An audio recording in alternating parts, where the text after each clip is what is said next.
Bien le bonjour. Imaginons, il est à peu près 22 heures, vous êtes posé dans votre canapé devant un écran de télé ou un écran d'ordinateur, et soudainement, vous avez envie de manger. Et la question qu'on se pose, c'est est-ce que c'est vraiment de la faim ou est-ce que c'est une envie? Est-ce que c'est de la gourmandise? Est-ce que c'est du grignotage finalement? Difficile de savoir, peut-être que vous vous posez la question derrière cet écran, peut-être que ça vous arrive. Et la question c'est finalement, est-ce que vous devez vous lever pour vous diriger vers la cuisine et aller chercher ce carré de chocolat qui vous fait tellement envie, même si dans 90% des cas, ce carré de chocolat se transforme souvent en « je mange la moitié de la tablette ». Alors aujourd'hui, vous l'aurez compris, on parle de ça. Je vais vous aider à faire la différence entre la faim et l'envie de manger. Je vais d'abord vous expliquer quelle est la différence entre les deux, et puis je vais vous donner une petite astuce que je donne à mes patients en consultation depuis des années pour vous permettre d'éviter les grignotages trop fréquents. Et on commence tout de suite. Alors, avant de vous expliquer ce que sont les signes de la faim, je tiens à me présenter pour celles et ceux qui ne me connaissent pas. Je m'appelle Jérémy Menet, je suis diététicien nutritionniste depuis plus de 10 ans maintenant et je suis titulaire d'un master en recherche en nutrition santé. Et je suis aussi le créateur de la méthode Le Nutri-Scope. La méthode Le Nutri-Scope, elle a fait ses preuves auprès de plus de 6000 patients. Et son objectif, c'est de vous aider à vous réconcilier avec votre corps, retrouver confiance en vous, sans avoir à vous interdire de manger du chocolat ou du fromage, ou sans avoir à compter les calories. Donc si vous voulez en savoir plus, rendez-vous sur mon site lenutriscope.fr. Bien, revenons-en à ce qui nous intéresse. Qu'est-ce que c'est que la faim ? En fait, ce qu'il faut comprendre, c'est que votre corps est en permanence en train de communiquer avec vous, est en permanence en train d'envoyer des informations jusqu'à votre cerveau. Et ici, ça va être important de vous aider à bien savoir interpréter ces signaux. Par exemple, quand vous avez froid et que vous frissonnez, c'est pour une bonne raison. Quand vous avez peur et que votre rythme cardiaque s'accélère, c'est une bonne raison. Eh bien, la faim, c'est un petit peu la même logique. C'est un signal, c'est une communication que votre corps vous envoie. Cette communication, elle est un peu abstraite, elle se passe à l'intérieur de votre corps, c'est votre cerveau qui la comprend, mais pour qu'il communique avec vous, il va transformer cette information un petit peu abstraite en signaux qui sont bien concrets, en signaux que vous ressentez au sein de votre corps. Par exemple, l'estomac qui gargouille.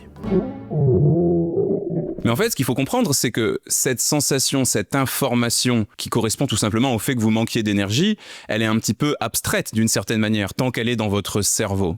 Mais il faut que votre cerveau vous fasse passer un message. Et c'est là que la faim va se transformer en quelque chose qu'on ne ressent pas, en quelque chose qui envoie des signaux physiques, des signaux caractéristiques que vous ressentez.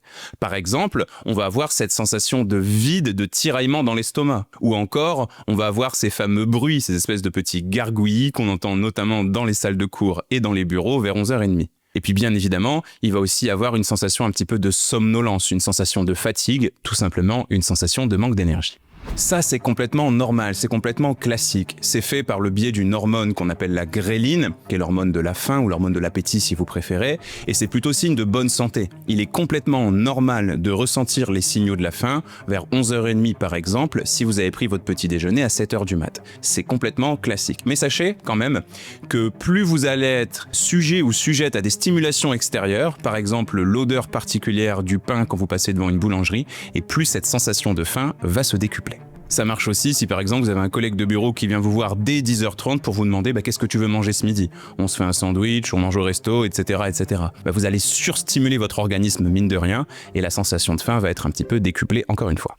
Donc pour résumer, la faim, qu'est-ce que c'est ? C'est votre corps qui est en manque de carburant, qui est en manque d'énergie, qui est donc en manque de calories. Votre cerveau perçoit cette information et il concrétise cette information en transformant cette information en signaux physiques que vous ressentez. Il y a donc une double communication entre le corps et le cerveau, puis le cerveau et le corps. Maintenant, passons à l'autre cas de figure. Passons à ce qu'on va appeler une envie, une gourmandise, ce qui va déclencher une sorte de grignotage si vous le voulez bien.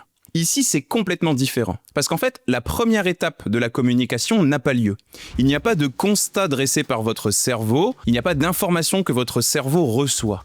Tout part du cerveau tout de suite et c'est lui qui crée cette envie. Alors on va voir que ça peut venir d'autres signes extérieurs bien évidemment, mais ce qu'il faut comprendre ici c'est que cette envie de manger, cette envie de grignoter, c'est exactement le même cheminement qu'une envie d'acheter des chaussures par exemple, ou qu'une envie d'aller voir un film au cinéma. L'idée ici, c'est pas de satisfaire un besoin physiologique, comme dans le cas de la faim où si vous ne mangez pas, vous allez vous effondrer parce qu'il n'y a plus de carburant, il n'y a plus de piles. Là, l'idée, c'est uniquement le plaisir. D'ailleurs, on appelle parfois ça des gourmandises, mais le vrai nom un peu plus scientifique, c'est une faim hédonique. Vous connaissez peut-être ça, les hédonistes. On les compare souvent à tort d'ailleurs aux épicuriens. C'est ces gens qu'on connaît autour de nous et qui aiment profiter des moindres plaisirs que la vie leur offre. Que la vie leur offre, d'ailleurs, c'est mieux. Mais, même si tout part du cerveau, il y a quand même une cause à ces gourmandises, à ces pulsions, à ces envies. Et elle peut être double, cette cause. Premièrement, il peut y avoir un stimulus extérieur. Vous allez tout simplement penser à un aliment, vous allez en parler, vous allez le sentir, vous allez le voir dans une publicité, et votre cerveau se dit « Tiens, ce serait quand même une jolie source de plaisir, pourquoi pas ?» Mais deuxièmement, ça peut être lié aussi à des émotions qui sont néfastes, qui sont trop présentes. Particulièrement la fatigue, mais surtout l'ennui. Le cerveau va se dire « Cette situation d'ennui dans laquelle je suis ne me plaît pas, comment est-ce que je peux rompre cet ennui ?» Grâce au plaisir. Et qu'est-ce qui pourrait potentiellement m'apporter du plaisir? Du chocolat, un fraisier, un morceau de fromage, bref, vous connaissez ça par cœur. Autre émotion qui va procurer ça aussi, ça va être la tristesse. On va avoir finalement cette balance qui va se créer dans notre cerveau où on va se dire je suis très triste, je suis pas bien, j'ai le moral dans les chaussettes, comment est-ce que je peux remonter la pente? Forcément par du plaisir. Ça c'est un peu cliché, mais c'est quelque chose qu'on voit beaucoup notamment dans le cinéma américain, les personnes qui sont un petit peu tristes là dans le canapé et qui s'enfilent des pots de glace.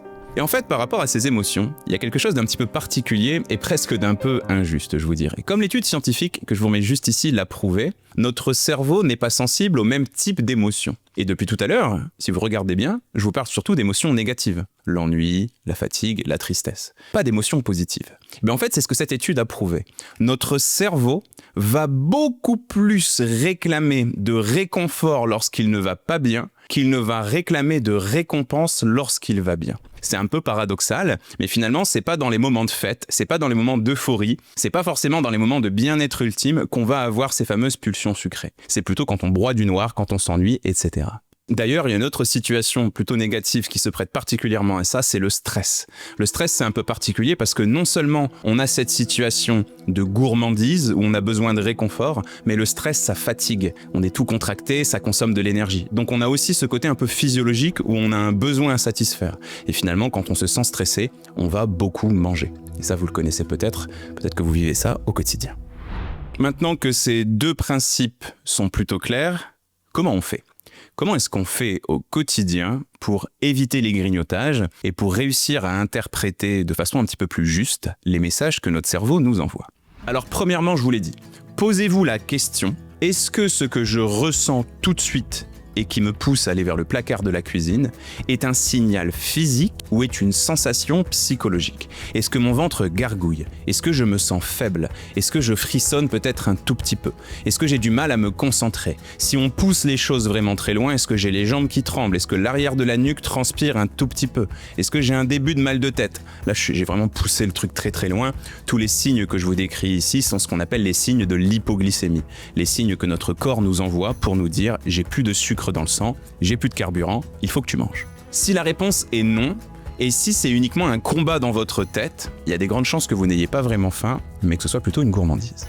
Ensuite, même si c'est pas toujours facile dans ce genre de situation, essayez de faire preuve de patience. Essayez de retarder un petit peu l'échéance. Essayez de vous dire, à l'instant précis, j'ai cette envie de manger, mais qu'est-ce qui va se passer dans 15, 20, 30 minutes? Essayez de vous occuper pendant ce créneau-là et voyez si vous pensez toujours à cette idée de manger ou pas après. Pourquoi ça?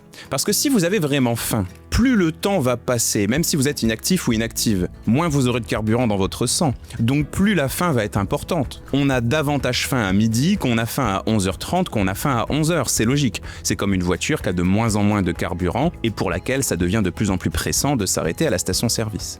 Que dans le grignotage, c'est pas du tout le cas. Il suffit finalement d'occuper un peu votre cerveau, de penser à autre chose pour le faire disparaître. Donc si ça c'est quelque chose encore une fois qui se manifeste chez vous, vous avez de bons indices pour faire la différence entre les deux sensations. Ensuite, autre exercice que vous pouvez faire, c'est le suivant. Demandez-vous, de quoi est-ce que j'ai envie? Par exemple, est-ce que dans une situation où vous avez très faim, vous mangeriez une cuisse de poulet? Si la réponse est non, peut-être que vous n'avez pas faim. Pourquoi ça? Parce qu'en fait, c'est prouvé scientifiquement que vous n'avez pas spécialement besoin d'avoir faim pour manger du sucre. Je vous donne un exemple. On est le 24 décembre au soir, réveillon de Noël. Vous venez de passer 3 heures à manger, assis entre Tati Janine et Tonton Jean-Loup. Le repas est terminé. Tati Janine se lève et alors que vous en avez jusqu'ici, elle se dirige vers vous. Et elle vous dit « Mais tu mangerais bien un petit chocolat, non ?» Tu mangerais bien un petit morceau de glace pour faire glisser tout ça? Il y a des grandes chances que vous répondiez oui. Si Tati Janine se lève et qu'elle vous dit tiens, tu mangerais bien une cuisse de poulet avec un petit peu d'haricots verts à nouveau, vous allez lui dire non, absolument pas, parce que vous n'avez plus faim. Vous n'avez pas faim, donc vous n'avez pas besoin de manger des aliments tels que des protéines ou des légumes par exemple, mais le sucre, pourquoi pas? Vous n'avez pas besoin d'avoir faim pour manger du sucre. Donc si votre cerveau réclame du sucre et uniquement du sucre, encore une fois, c'est un bon indice que vous n'avez pas vraiment faim. Ok, tout ça c'est bien beau, mais c'est quoi la solution concrètement? Eh bien ici, encore une fois, je vais faire référence à une étude scientifique que je vous remets juste ici. Et en fait, on va pas faire très compliqué, on va la simplifier le plus possible, cette étude scientifique. Qu'est-ce qu'elle nous dit? Elle nous dit quelque chose de tout simple finalement. La solution au grignotage, la solution aux pulsions alimentaires, avant même de faire tous ces exercices psychologiques dont je vous ai parlé, c'est de manger. Ça veut dire que si vous avez envie de grignoter, bien évidemment, il y a toutes ces logiques psychologiques, ennui, stress, etc. Mais le premier responsable, c'est peut-être un déséquilibre alimentaire. Et là, je fais référence avec quelque chose que vous voyez peut-être autour de vous. Malheureusement, dans beaucoup de solutions qui vous sont proposées pour perdre du poids, on va vous demander de vous battre contre vous-même, de vous battre contre ces envies, de vous battre contre ces pulsions. Arrêtez les grignotages, mangez moins, limitez les calories, faites du déficit calorique par exemple. Eh bien tout ça, je n'y crois pas, je pense pas que ce soit une solution très durable, et d'ailleurs manger à sa faim, c'est l'un des piliers principaux de la méthode Le Nutri-Scope. Et c'est pour cette raison, si vous vous privez trop, votre cerveau va finir par réclamer. Alors peut-être qu'en début de semaine, tout se passe bien pour vous, vous êtes en pleine forme, ça va bien se passer. Mais plus la semaine va passer, plus vous allez être fatigué, plus vous allez avoir des journées compliquées, moins vous êtes capable de lutter contre votre cerveau. Il est plus fort que vous, c'est lui qui fabrique les hormones. Donc finalement, si vous avez des grignotages comme ça qui sont trop répétés, avant même de réfléchir à votre statut psychologique, demandez-vous si vous mangez équilibré et surtout, demandez-vous si vous mangez assez. Bon, bien sûr, il y a d'autres choses qui peuvent être assez intéressantes qu'on observe d'un point de vue scientifique. Le fait de bien dormir notamment, le fait de ne pas être trop isolé, c'est-à-dire d'avoir du monde autour de nous, d'avoir des interactions sociales, etc. Le fait aussi de pouvoir extérioriser nos émotions, ne pas trop intérioriser les choses et avoir un exutoire, un sport, la peinture, un confident, bref. Tout ça, c'est des choses qui sont aussi assez intéressantes pour limiter les grignotages. Ensuite, bien évidemment, les choix que vous faites pendant les courses.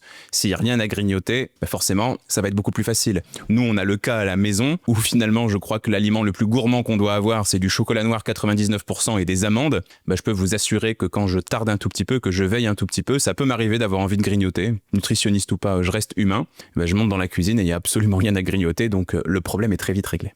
Ok, normalement vous êtes plutôt armé. Vous savez maintenant à peu près différencier une vraie faim d'une pulsion sucrée ou d'une gourmandise. C'est super. Mais si vous voulez manger équilibré, ça peut aussi être pas mal que vous sachiez quelles sont les collations à éviter. Quelles sont les pires collations qu'on pourrait retrouver dans les rayons du supermarché et malheureusement dans votre placard. Ça tombe bien, j'ai fait une vidéo sur le sujet que je vous remets juste ici. Je vous invite à aller la voir, n'hésitez pas. Moi je vous dis à très bientôt. N'hésitez pas à vous abonner à la chaîne si ce n'est pas encore fait. Salut.